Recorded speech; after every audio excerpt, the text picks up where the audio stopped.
할렐루야. 우리 옆에 계시면 인사하겠습니다. 참 잘 오셨습니다. 참 잘 오셨습니다. 추임새가, 한국말은 추임새가 중요한 거예요. 한 시간을 못 자니까 좀 피곤하시죠? 저도 원래 어제 제가 한 12시까지 교육관에 있으면서 웬만하면 주일날 준비하고 하는데 어제 11시가 넘었는데 지금이 12시인 거네 하면서 이제 빨리 집에 들어가야 되겠다는 생각이 들고 했는데 어찌 보면 또 우리 예배 시간이 오후 시간이다 보니까 영락없이 우리의 몸을 또 우리 눈꺼풀을 지구 중력이 열심히 끌어당기는 걸 느낄 수가 있습니다. 오늘의 제 설교가 여러분의 꿀잠을 돕는 ASMR이 되지 않기를 바랍니다. 아멘 안 하시네요. 요즘 프라 날씨가 좀 어때요? 봄이 왔어요? 온 거 같다 가도 아침에 그래서 아이들 학교 갈 때면 1도 2도 하니까 옷을 막 입어라 막 난리를 치다가 또 이제 오후에 올 때는 우리 애들도 막 옷을 다 막 벗어 제끼면서 너무 덥다는 거예요. 이 환절기는 감기의 계절입니다. 주변에도 또 감기 걸리신 분들이 있는데 여러분 건강에 유의하시길 바라고 한국도 그렇습니다만 이 봄철의 변덕스러운 날씨처럼 오늘 종려주일인데 2000년 전에 예루살렘의 영적 기류도 엄청나게 이 롤러코스터 같은 그러한 기류를 탔다라는 것이죠. 며칠 전만 해도 예루살렘 사람들이 겉옷을 길에 깔고 종려나무 가지를 흔들면서 뭐라고 외쳤어요? 호산나, 호산나. 무슨 뜻이라고 했습니까? 나를 구원하소서. 그렇게 열광했습니다. 그런데 불과 며칠 뒤에 그 따뜻했던 환호성이 서슬퍼런 겨울의 저주처럼 돌변하는데 예수를 십자가에 못 박아라. 호산나를 외쳤던 자들과 예수를 못 박으라고 외쳤던 자들이 다른 사람이라고 했어요? 같은 사람이라고 했어요? 같은 자들이었습니다. 어떻게 사람이 한순간에 이렇게 돌변할 수 있을까? 세상은 이것을 군중심리라고 얘기를 합니다. 그런데 성경은 훨씬 더 깊고 본질적인 이유를 이야기하는데 이것은 단순히 분위기에 휩쓸린 감정이 아니라 에덴 동산에서 선악과를 따먹고 하나님을 떠난 인류, 즉 첫 번째 아담의 후손들이 가진 이기적인 죄성이 폭발한 사건이다라고 얘기를 해요. 내 필요를 채워주고 로마의 압제에서 독립시켜 줄 것 같은 그러한 장군 같은 그러한 구원자를 생각할 때는 예수님이 왕이라고 얘기를 했다가 그 예수님이 내 뜻대로 움직여주지 않으니까 결국에 무기력하게 붙잡히고 십자가에서 처형당할 것 같으니까 가차없이 배신하는 모습이 오늘날 저와 여러분의 모습이다라는 것이죠. 오늘 우리는 고난 주간을 향해서 걸어가시는 예수님의 무거운 발걸음을 따라가 보려고 합니다. 세상 사람들은 변덕스러운 날씨처럼 주님을 향한 태도를 손바닥 뒤집듯 바꾸지만 우리 주님은 단 한 번도 십자가라는 목적에서 벗어나신 적이 없습니다. 지난 4주간 십자가라는 제목으로 함께 우리가 말씀 나눴는데 오늘이 그 결론의 말씀입니다. 도대체 무엇이 온 우주를 그리고 나를 창조하신 전능하신 하나님께서 그 인류 역사상 가장 참혹한 사형 틀이라고 불리는 십자가에서 또한 그 길을 묵묵히 걸어가게 만든 이유가 무엇이었을까?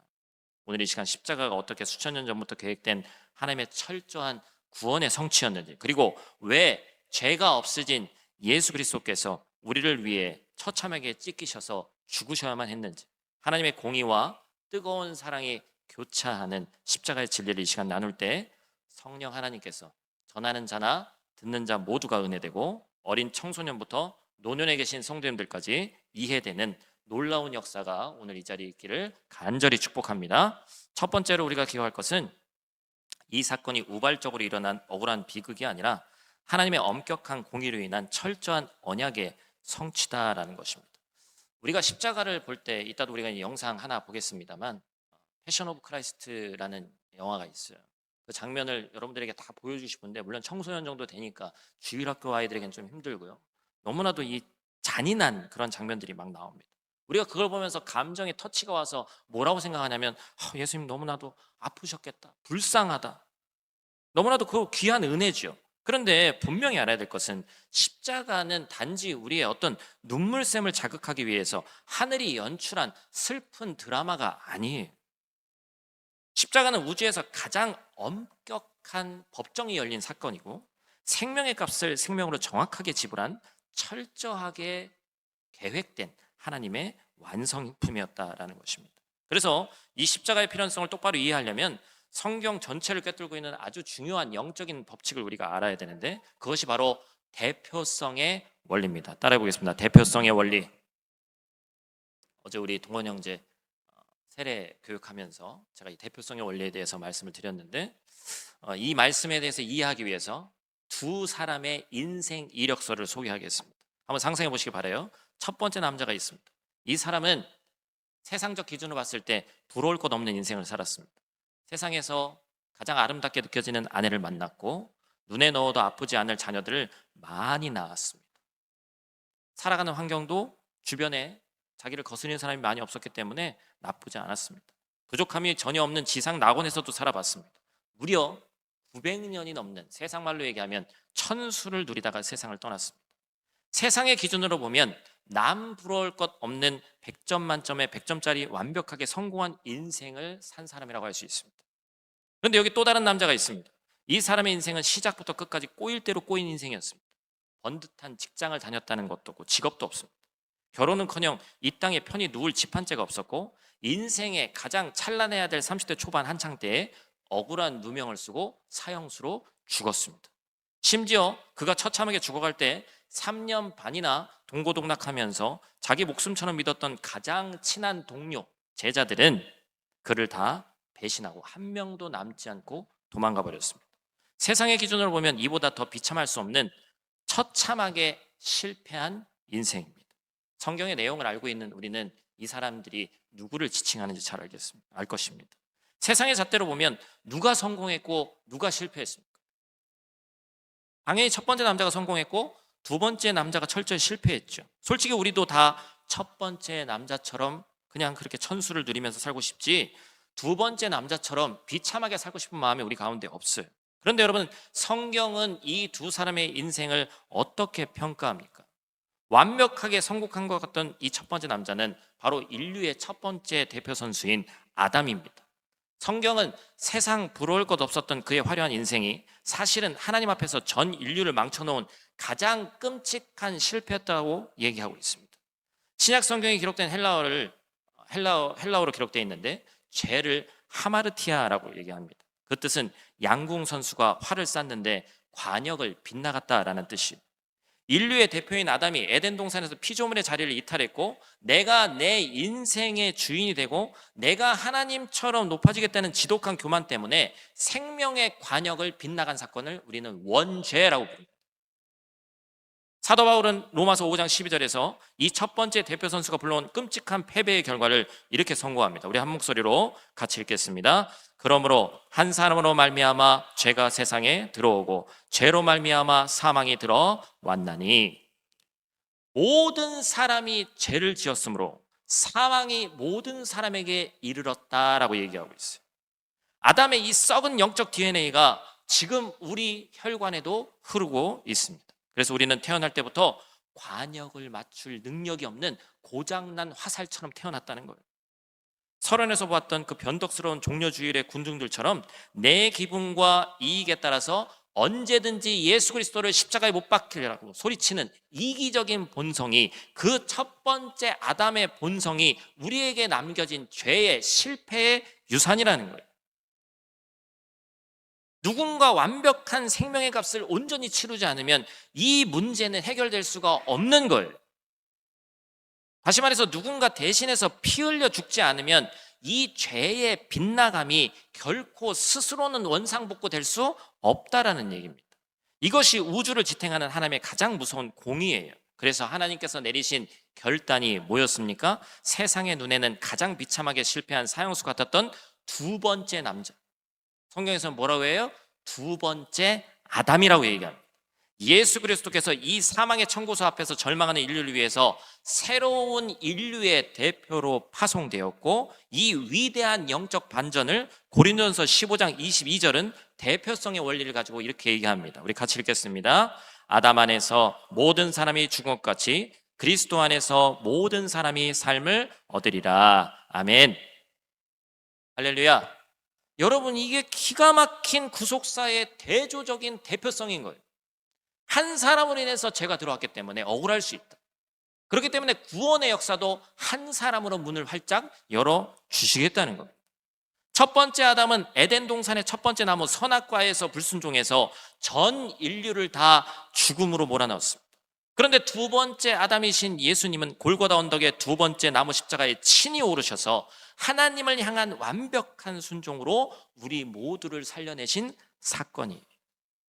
세상의 눈에는 당연히 실패처럼 보이지만 첫 번째 아담이 망쳐놓은 그 끔찍한 실패를 영원한 생명으로 바꾼 하나님의 가장 완벽한 성공이 십자가 사건인 줄로 믿습니다. 세상 사람들은 이게 저절로 보이지 않죠. 오늘 종려주일에 예수님께서 나귀를 타고 예루살렘에 입성하실 때 주님의 시선이 사람들의 헛된 환호성이 아니라 오직 십자가만을 향했던 이유가 바로 이것입니다. 이것은 억울한 사고가 아니라 이사야 53장 6절이 이 위대한 구원 계획의 이 성취를 정확하게 마침표를 찍고 있어요. 아까 우리 루겸이가 읽었는데 우리 한번 또 같이 읽도록 하겠습니다. 우리는 다 양 같아서 그릇 행하여 각기 제 길로 갔거늘 여호와께서는 우리 무리의 죄악을 그에게 담당시키셨도다. 아멘. 첫 번째 아담이 망쳐놓은 그 치명적인 빗나감을 끝장내기 위해서 우리가 맞아야 될 진노의 관역 중심에 당신의 아들이신 예수 그리스도를 꽂아 넣으신 거예요. 수천 년 전에 그리고 수백 년 전 선지자들을 통해서 치밀하게 계획하신 그 구원의 설교도를 십자가 위에서 완벽하게 성취하셨습니다. 그렇다면 하나님의 이 차갑고도 엄격한 공의의 법정을 통과하기 위해서 진노의 관역 한가운데로 들어가신 주님이 구체적으로 어떤 대가를 치르셔야 됐는지 우리가 살펴봐야 됩니다. 두 번째로 살펴볼 진리는 대속의 찢기심과 잠잠한 대속의 사랑입니다.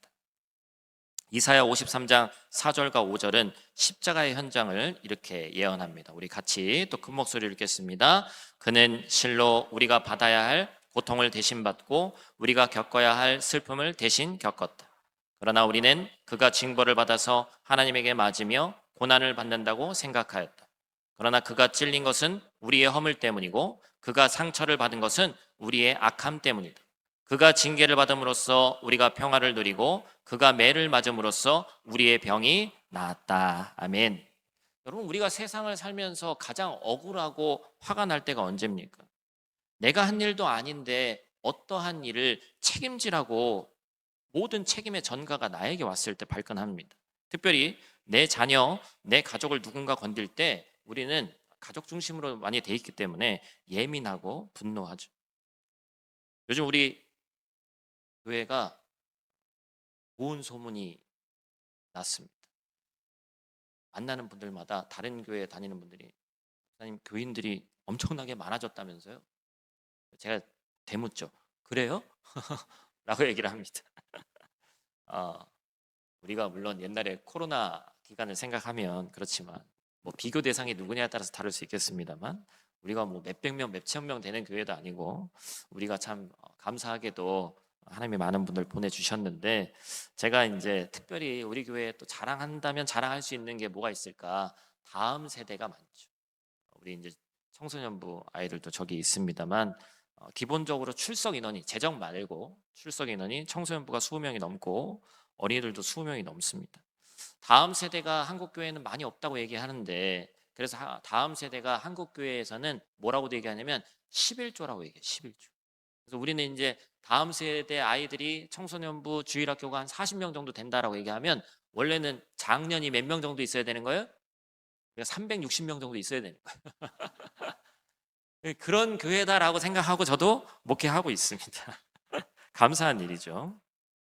그런데 담임 목사로서 여러분들에게 선제적으로 분명히 당부드리고 싶은 것이 있습니다. 요즘 한국 사회를 보면 우리도 한국의 영향을 받는 사람이기 때문에 어쩔 수가 없어요. 아이들이 워낙 귀한 시대입니다. 우리 교회도 이제 우리 한 집사님 가정 빼고는 한 명, 두 명 이 정도예요. 그렇죠? 애들이 너무나도 귀한 시대를 살다 보니까 아이들의 감정이 상한 것이 어른의 감정이 상하는 일까지 벌어지는 일들이 있습니다. 내 아이가 잘못했는데 누군가가 훈계하면 부모들이 참지를 못해. 뭐 이제 교회 다니지 않는 분들은 뭐 이제 어디 식당에서도 뭐라고 하고 막 그런 걸 보면 당신이 뭔데 내 자식을 기를 죽이냐고 얘기를 하고 온몸에 가시를 세우고 방어를 합니다. 저는 우리 푸른한마음교회 공동체 안에 행여나 이런 이기적인 세상의 풍조가 틈타지 않기를 간절히 바랍니다. 누군가의 비판이나 권면이 들려올 때 감히 내 가족을 건드려? 막 핏대를 세우는 그러한 이것은 철저히 세상 사람들이나 하는 방식이에요. 십자가의 은혜를 아는 진짜 성도는 그 순간 나와 내 가족의 영적 현주소를 하나님 앞에 겸손히 돌아볼 줄 알아야 합니다. 왜 그래야 되는 거예요? 우리가 믿는 예수님께서 그러한 길을 걸어가셨기 때문에 그렇습니다. 여러분, 우리가 이제 여기 십자가도 이렇게 저희가 비밀로 싸서 있습니다만 이 십자가를 보십시오. 주님이 무슨 죄가 있어서 저 사형대에 오르셨냐는 거예요. 내가 한 일도 아닌데 남의 끔찍한 죄를 다 뒤집어쓰고 뺨을 맞고 침을 맞고 나는 죄가 없는데 왜 억울한 나를 건드리냐고 소리 지르면서 변명해야 정상인 거예요. 그런데 주님은 그 엄청난 모욕과 억울함 속에서도 끝끝내 입을 열지 않고 잠잠히 그 길을 걸어 가셨습니다. 도대체 왜 그러냐는 거예요. 그 이유가 뭐냐는 거예요. 그 이유는 단 하나, 바로 우리 때문입니다. 내가 책임지기 싫어서 내팽겨친 더러운 죄값, 아니 내 스스로는 해결할 수 없는 그 더러운 죄값, 이 포라 땅에서 우리의 자존심을 세우고 남 탓하고 쌓아올린 나의 그런 이기적인 것들 때문에 주님이 아무 변명 없이 그 억울한 질고를 다 지신 거예요. 사진 하나 볼까요? 뭘까요? 일부에서 우리 주일학교 선생님들하고 했더니 고문기구 뭐 이러더라고. 십자가 얘기하니까 아마 예수님이 맞으신 그런 거 생각할 수도 있는데, 다음 그림을 보면 아마 아시겠죠. 뭐예요? 피레침이죠. 벼락 번개가 치는데 신기하게 뾰족한 대로 모이는 습성이 있다고 합니다. 그래서 다음 그림을 보여주시면 이 피레침에는 두 가지의 중요한 점이 있습니다. 벼락을 막기 위해서 구조물의 가장 높은 정점에 세워져야 됩니다. 두 번째로 그 파괴적인 수천만 볼트의 전류를 피하지 않고 온몸으로 건물이 맞을 것을 대신해서 맞아 통과시켜서 지하로 완전히 소멸시키는 것이 피레침이에요. 제가 여기서 새로운 걸 깨달았습니다. 골고다 언덕 가장 높은 곳 위에 세워진 십자가, 그것이 바로 전 우주적인 피레침이었구나. 거룩하신 하나님의 무서운 공의의 벼락이 타락한 우리를 향해서 직접 내리쳐야 되는데 그 순간 무죄하신 예수님이 세상에서 가장 높은 정점에 오르셔서 우리 정수리에 떨어져야 할 그 진노의 벼락을 예수님이 홀로 다 받아내신 사건. 채찍의 살점이 떨어져 나가는 고통 속에서 사망의 전류를 다 본인의 몸으로 받아내시고 마침내 무덤이라는 땅속 깊은 곳으로 그 저주를 끌고 들어가셔서 영원히 소멸시켜버리신 그 사건. 그런데 여러분, 원래 이 무서운 심판의 벼락이 진짜 새까맣게 타들어가면서 찢겨야 될 사람이 원래 누구라는 거예요? 바로 나라는 겁니다. 17세기 거장 렘블란트가 그린 십자가에 올려주시는 그리스도라는 그림이 있습니다. 아까 이제 여러분 설교 제목에도 옆에 있던 그러한 건데요. 사람들이 예수님을 못 받고 십자가를 끙끙대면서 세워 올리는 참혹한 장면입니다. 그런데 이 십자가를 밀어 올리는 무리 중에 뭔가 저 그림과 어울리지 않는 한 사람이 있습니다. 좀 더 확대해서 보니까 그 사람이 바로 푸른색 빵모자를 쓴 남자가 정면을 빤히 응시하고 있죠. 그림을 그린 렘블란트 자신. 이 화가가 뭘 말하고 싶은 걸까? 예수를 십자가에 못 박아 밀어 올리는 저 끔찍한 죄인들 속에 다른 누구도 아닌 내가 있구나. 우리도 마찬가지죠. 조금만 내 자신이 손해보고 조금만 우리 가족을 건들고 그러면 난리가 나고 내가 조금이라도 억울한 상황에 놓이면 어느덧 크리스찬인 것을 잃어버리면서 행동하는 나. 타국 생활이 힘들다고 무심코 이웃의 가슴에 꽂아놓는 그 날카로운 비수의 말들. 타인은 자신에게 관대하기를 바라면서 자신이 타인을 바라보는 기준이 그렇게도 편협해서 편견에 빠진 모습들. 렘블란트의 고백처럼 억울하신 예수님의 온몸을 찢어버리고 그 십자가를 피뢰침을 번쩍 밀어올린, 진짜 이 십자가를 밀어올린 장본인은 이 자리에 앉아있는 저와 여러분이다라는 거예요. 진노의 벼락을 맞아야 할 자는 예수님이 아니라 바로 우리였음을 고백해야 됩니다. 그런데 주님은 그 십자가에서 내려오지 않으셨습니다. 능력이 있음에도 내려오지 않으셨습니다. 내려오시는 순간 그 벼락이 우리에게 떨어지기 때문에 그렇습니다. 그리고 나를 위해 그 모든 억울한 벼락을 대신 맞으신 주님이 부활하신 이후에 제자들에게 나타나셔서 단 한 번도 이렇게 말씀하지 않으셨습니다. 야, 내가 십자가에서 얼마나 힘들었는지 아냐? 내가 얼마나 억울하고 내가 얼마나 힘들었는지 아냐? 내 고생 좀 알아달라고 그렇게 얘기하지 않으시고 동정을 구걸하지 않으셨어요. 주님이 남기신 유일한 명령은 뭐였습니까? 가서 예수 그리스도의 부활을 복음을 전해라. 나에 대해서 땅끝까지 복음을 전해라. 여러분, 십자가는 억울하고 불쌍한 예수님을 보면서 눈물 흘리고 감상의 저주라고 주어진 것이 아닙니다. 십자가는 예수님이 내 모든 억울함과 죄값을 피뢰침처럼 완벽하게 끝장내신 위대한 승리의 자리인 줄로 믿습니다. 그렇기 때문에 이제는 내 자존심 하나 지키겠다고 가시를 세우는 세상의 군중처럼 살지 말고 생명을 살리는 부활의 증인으로 당당히 살아가라는 주님의 위대한 선포가 십자가의 사건인 줄로 믿습니다. 오늘 우리는 종료주일을 맞아서 십자가라는 거대한 진리 앞에 서 있습니다. 그 십자가는 첫 번째 아담이 망쳐놓은 실패를 끝장낸 하나님의 완벽한 공이라고 말씀드렸습니다. 억울하게 진노의 벼락을 다 맞으면서도 나를 살리기 위해서 끝내 잠잠히 그 모든 것을 감내하신 영적 피뢰침의 자리였습니다. 그렇다면 여러분, 오늘 우리는 이 십자가에 달리신 예수를 도대체 어떤 마음으로 바라봐야 되겠습니까? 예수님이 나 때문에 고생하셨네. 예수님이 나 때문에 좀 아프셨겠네. 감사하다. 이런 얄팍하고 값싼 감상으로 십자가를 쳐다봐서는 안 된다는 거예요. 우리가 십자가의 예수를 똑바로 바라본다면 그 참혹한 사형대 아래서 우리는 반드시 한 사람을 발견해야 되는 거예요. 우리는 십자가 아래서 눈물 흘리며 슬퍼하는 구경꾼이 아닙니다. 렘블란트의 고백처럼 핏대가 선 얼굴로 그 예수의 십자가를 끙끙대면서 밀어올리고 있는 그 잔인한 죄인, 그 끔찍한 얼굴의 모습이 오늘 말씀 가운데 나라는, 내 얼굴이라는 사실을 뼈저리게 직면해야 되는 줄 믿습니다. 내 자존심, 내 가족 조금만 건드려도 참지 못하고 온몸에 가시를 세우는 그 편협한 마음, 이역만리 포라 땅에서 나 하나 살아남겠다고 끝내 남을 용서하지 못하고 품어주지 못하는 그 편협한 마음, 내가 틀렸다는 것을 알면서도 끝까지 고집 피우면서 더 낮아지지 못하는 완악한 마음들, 우리는 이것들을 그저 나는 원래 그런 사람이니까 타인이 나를 이해해야지, 이민 생활이 너무 팍팍해서 어쩔 수 없는 일이라고 쉽게 자기 합리화를 합니다. 그러나 하나님의 그 무수한 공의 앞에서는 다릅니다. 끝내 낮아지지 못하고 끝내 살아가지 못하는 우리의 그 뾰족한 방어 기제들이야말로 영광의 관역을 처참하게 빗나간 가장 무서운 죄악인 줄로 믿습니다. 바로 그 편협하고 이기적인 나의 마음들이 예수의 손과 발에 대못을 박았고 그 십자가를 번쩍 밀어올린 진짜 공범이 우리의 모습입니다.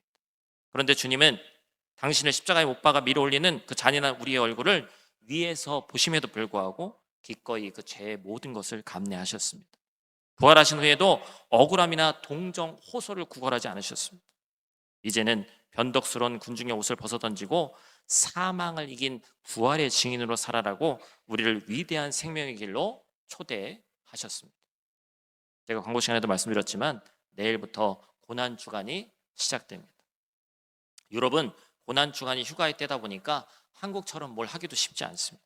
그러나 오히려 다른 이들이 단지 휴가 기간으로 여기면서 소홀히 할 수 있는 이 기간에 우리는 일상 속에서 때로는 여행 가서 이 고난 기간을 맞이하는 그리스도인으로서 나는 하루하루를 어떻게 살아가야 되는가 더 묵상해 보시길 바랍니다. 그러니까 우리는 어찌 보면 이 해외에 살면서 더 실천편인 거예요. 한국은 여러 가지 것들이 많이 있어서 특세도 있고 여러 가지 시스템적으로 잘 되어 있으니까 가면 하게 되어 있지만 우리는 사실 하루는 교회에 있으면서 6일은 밖에서 살아야 되기 때문에 진짜 실천하는 자리가 예배의 자리가 아니라 6일 내내 사는 저 세상의 자리이기 때문에 우리는 더 실천해야 됩니다. 이번 한 주 여러분의 바쁜 일상 속에서 십자가 아래 철저하게 엎드려 보시기를 축복합니다. 예수를 십자가에 못 박고 밀어 올린 자가 로마 군병도 유대 군중도 아닌 바로 나였음을 철저하게 가슴을 치며 회개하는 한 주 되기를 바랍니다. 이 이기적이고 편협한 나를 살리기 위해서 잠잠히 그 죄의 모든 것을 감내하신 그 압도적인 사랑 앞에 감사하며 그 사랑을 깨닫는 한 주 되시기를 간절히 축복합니다. 우리가 이제 영상 하나 함께 나누고 함께 찬양하기를 원하는데요. 우리가 앞에 우리 찬양팀하고 함께 찬양했던 우리 때문에 라는 찬양이 원래 영어가 원곡입니다. 그래서 이제 해석을 하다 보니까 영어 원곡에 있는 모든 내용을 다 담지를 못했어요. 그래서 제가 한번 깊이 묵상해 봤으면 좋겠어서 가져왔습니다. 영상 중에 예수님께서 고통당하시면서 엘리 엘리 라마 사박다니 하면서 하나님을 부르시는 그런 장면도 있고, 또 하나님께서 그 패션 오브 크라이스트의 한 장면인데 많이 나오진 않습니다. 하나님이 이 땅을 바라보면서 자신의 아들이 죽는 모습을 보면서 눈물을 흘리신 그 한 방울의 눈물의 모습도 나옵니다. 여러분들 이 시간 짧은 시간이지만 깊은 묵상의 시간이 되기를 바랍니다.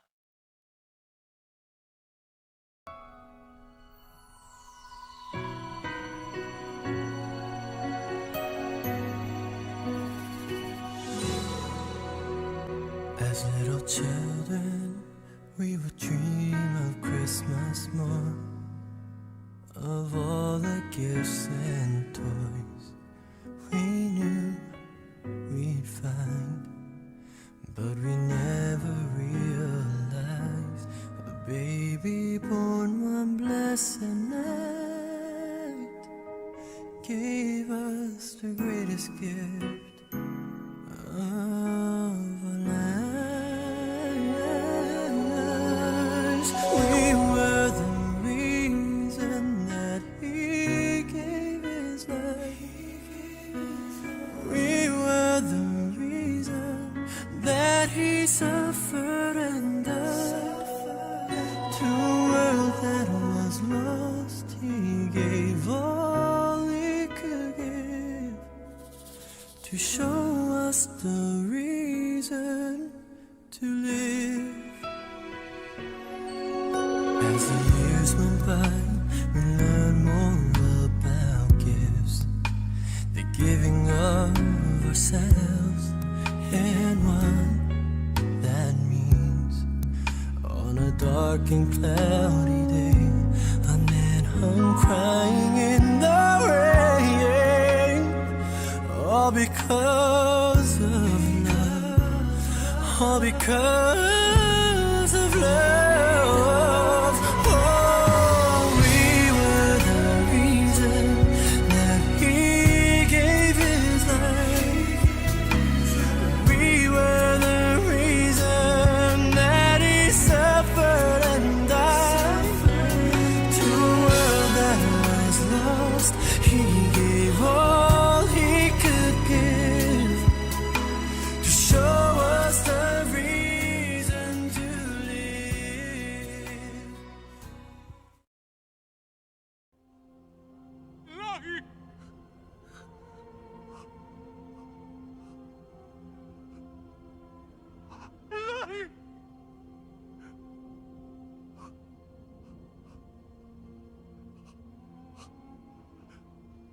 나만 잡았다니.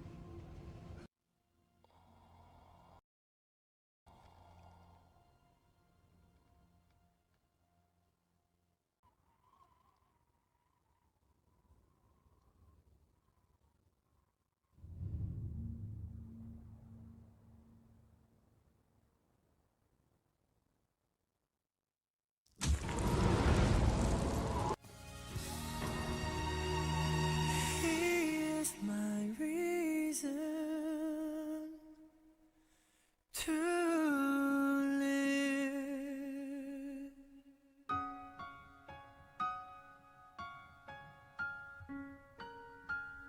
Yes, you are, Jesus.